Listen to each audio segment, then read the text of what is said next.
ये सही समय है एंट्री अपॉर्चुनिटी वहां पर ढूंढने का, जब हम देख रहे हैं वहां पर गिरावट के साथ ट्रेड देखने को मिल रहा है। पूरी उम्मीद है कि आने वाले दिनों में इन तमाम स्पेसेस में एक एक्शन जरूर दिख सकता है। लेकिन चलिए आगे बढ़ेंगे। एक और स्टॉक है जिस पर फोकस होना चाहिए, यह है इरेडा। पिछले हफ्ते की गिरावट के बाद इरेडा का शेयर करीब 160 रुपए के आसपास कंसोलिडेट कर रहा है। हमारे संवाददाता अनुराग शाह ने कंपनी के सीएमडी प्रदीप कुमार दास से खास बातचीत की, जिसमें उन्होंने जेंसॉल मामले से बढ़े एनपीए और आगे को लेकर रणनीति समेत कई अहम मुद्दों पर बातचीत की है। आइए आपको वो सुनाते हैं। हमारे साथ खास बातचीत के लिए मौजूद है इरेडा के सीएमडी प्रदीप कुमार दास। बहुत बहुत शुक्रिया सर, इटिना स्वदेश को आज वक्त देने के लिए। नतीजों में दिख रहा है सर आपका जो एनपीए है वो बढ़ा है और मान के चला जाएगा कि जेंसॉल की वजह से वो बढ़ा हुआ दिख रहा है। तो किस तरह की प्रोविजनिंग आपने ली है और क्या स्टेप्स हम देखने को मिलेगा इस आने वाले महीनों के अंदर रिकवरी को लेकर भी? तो एनबीएफसी इंडस्ट्री में एनपीए को करेला मानते हैं। बिल्कुल, बट करेला अच्छा होता है शरीर के लिए। मैं ये नहीं बोलता हूँ कि एनपीए अच्छा होता है। हाँ, एनपीए होना कोई मतलब एनबीएफसी इंडस्ट्री का कोई बड़ी बात है नहीं। बिल्कुल। एनपीए को रिकवर करना वो इम्पोर्टेंट है। हमारा आगे का मकसद भी यही रहेगा। जो अभी एनपीए हुए हैं, जेंसल का आपने नाम लिया, उसी का ही मैं बता देता हूँ पहले।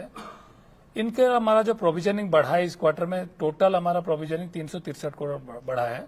उसमें से 275 करोड़ का लगभग इन्हीं का ही खास करके है। अब इसका अलावा जो दूसरा अकाउंट हुआ उसमें प्रोविजनिंग का हमारा करना नहीं पड़ा। प्रोविजन 19-20 से ऑलरेडी किया हुआ था। तो इसमें जैसे प्रोविजनिंग हुआ, ऑलमोस्ट 60% तक का प्रोविजनिंग हुआ है। अभी आईआरपी अपॉइंटमेंट हो गया है। एनसीएलटी में एडमिशन होने के बाद में एप्लीकेशन, पहला मीटिंग क्रेडिटर्स लोग का हो चुका है। हम उम्मीद करते हैं आज शाम तक उनका कुछ फाइनल हो जाएगा। वो अपना जो बैटरी गाड़ी का इतने परिमाण में जो लेन देन देश में पहली बार हुआ था कि नया सेक्टर था। तो हमारा देश में कोई पुराना आंकड़ा नहीं है जो कोई उसको देखेगा, उसका कोई रेफरेंस लेगा। तो जो भी आईआरपी आरपी आ रहे हैं उनको करेंगे, थोड़ा समय लग रहा है, लगेगा भी। जो एक तो सीबीडीटी के द्वारा राहत दी गई है 54 ईसी में, उसे कितना बड़ा आपको फायदा होगा और क्या फंड रेजिंग का प्लान रहेगा इस वित्त वर्ष के अंदर? देखिए, अब अगर आप 5 साल से देखेंगे, हमारा मेन जो ग्रोथ का कंस्ट्रेंट होता था वो हमारा नेटवर्थ होता था, इक्विटी होता था। तो पीरियडिकली हम इक्विटी बढ़ाते गए तो उस हिसाब से बोरोइंग किए, क्योंकि आरबीआई के दायरे में आते हैं। कैपिटल एडिक्वेसी रेशियो मेंटेन करना पड़ेगा। क्रेडिट रेटिंग जो हमारा आज ट्रिपल ए स्टेबल है उसको भी रखना पड़ेगा। तो हम मैक्सिमम टू मैक्सिमम जितना बोरोइंग करना है करते हैं और मैक्सिमम हम लेंडिंग कर देते हैं। अभी तक हमारा आंकड़ा यही है कि हमारा पास इक्विटी आते ही वो आइडियल नहीं होता है, तुरंत लग जाता है। तो अभी हमने क्यूआईपी करके लाए थे 2000 करोड़, तो उसमें 3.24% का हमारा जो डाइल्यूशन हुआ, भारत सरकार का 75% था वो घट गया। और 3.76% का जो बचा हुआ है, और टोटल हमारा जो 7% का डाइल्यूशन था, जिसमें हम लगभग 5000 करोड़ उम्मीद करते थे, अभी 2005 करोड़ आया है।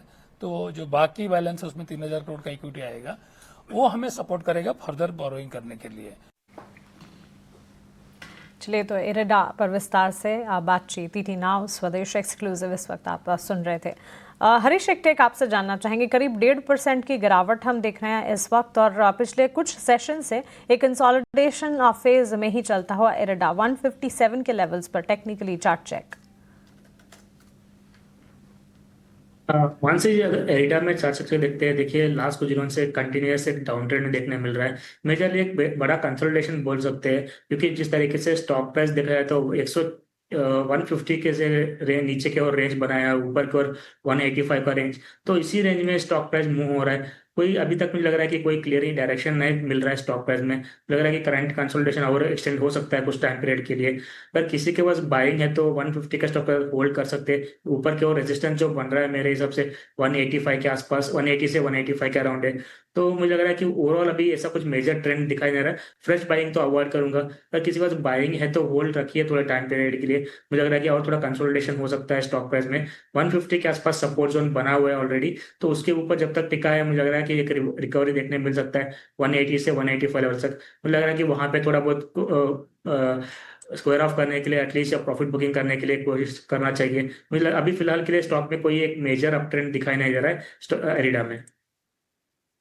अब एरिडा में मेजर अप ट्रेंड नहीं देखने मिला, लेकिन अगर इंपॉर्टेंट लेवल्स पे अच्छी मूव आती है तो 180 185 का टारगेट प्राइस देख सकता है। अगर आप करंटली होल्ड कर रहे हैं तो राय है कि अभी भी मेंटेन करें ये पोजीशन को। लेकिन चलिए अब हम चलते हैं हमारे खास सेगमेंट ऑप्शंस के चैंपियन।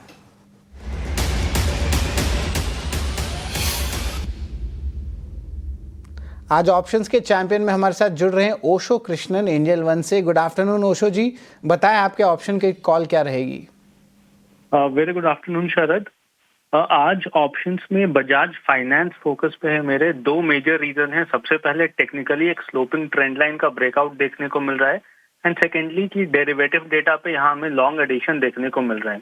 सो बजाज फाइनेंस का 950 कॉल स्ट्राइक खरीदने की राय बनेगी। 19 रुपीज के आसपास, करेंटली 20 रुपीज के आसपास ओवर कर रहा है, तो करंट लेवल्स पे बाई करके चलें। 12 रुपए का स्टॉप लॉस मेंटेन करना है एंड नियरली 30 रुपीज का टारगेट एक्सपेक्टेड है। तो ये पूरा ही सेटअप का जो मैक्सिमम रिस्क है वो नियर अबाउट 4500 के आसपास का आएगा, एंड अगर टारगेट अचीव होते हैं तो मैक्सिमम प्रॉफिट 9000 तक के देखने को मिल सकते हैं। ओशो, बजाज फाइनेंस इनका कॉल है 950 का कॉल ऑप्शन। अधिकतम मुनाफा 9000, अधिकतम नुकसान 4500, यानी कि रिस्क रिवॉर्ड रेशियो 2:1 का है अगर आप इस कॉल पे जो है एक्शन लेते हैं। लेकिन वायदे बाजार में जब भी कॉल ले, एक्शन ले, तो अपने वित्त सलाहकार से ज़रूर पूछताछ करें। यहाँ पे जोखिम ज़्यादा है और ये एक इम्पॉर्टेंट बात है जो हम आपको एज ए डिस्क्लोजर कह रहे हैं।